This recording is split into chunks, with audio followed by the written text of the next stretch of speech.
அன்பு முத்தம் என்ற பெயரால் கல்லூரி மாணவ மாணவியர் நடத்திய போராட்டம் இன்றைய கலாச்சாரத்தின் சுதந்திர வெளிப்பாடா? இது ஏற்கத்தக்கதா அல்லது கண்டிக்கக்கூடியதா என்று பொதுமக்களிடம் கருத்து கேட்டது புதிய தலைமுறை. இதற்கு பொதுமக்கள் தெரிவித்த பதில்களை இப்போது பார்க்கலாம். இந்தியன் கல்ச்சருக்கும் நம்மளுடைய தமிழ் கல்ச்சருக்கும் ஏற்றுக்க முடியாத ஒரு விஷயம். அது ஃபாரின்ல வேணா இருக்கலாம், ஈஸியாக இருக்கலாம். நம்மளுடைய கல்ச்சருக்கெல்லாம் செட் ஆகாது. இது நாட்டு முன்னேற்றத்துக்கு உண்டான தடுத்து கீழே போகிற மாதிரி தான் இருக்குது. நாடு முன்னேற மாதிரி மேலே போகிற மாதிரி இல்லை. அது தவறானது.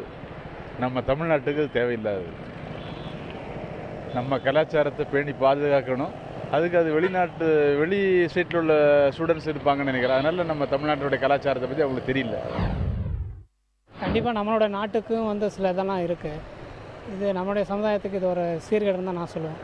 ஏன்னா நம்மளுடைய கல்ச்சர் அந்த மாதிரி இருக்கிறதுனால இது முற்றிலும் கண்டிக்கத்தக்க.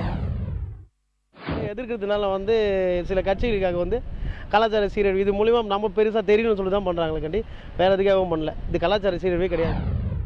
வெளிநாடை பார்த்து இந்த மக்கள் எல்லாம் மாறிட்டு இருக்காங்க. இப்போ அது கலாச்சார சீரழிவு தான். என்ன பண்ணுறது?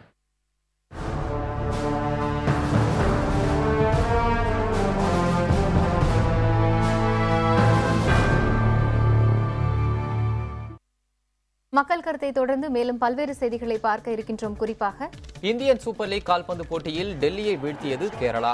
விவரம் சிறிய இடைவேளைக்கு பிறகு.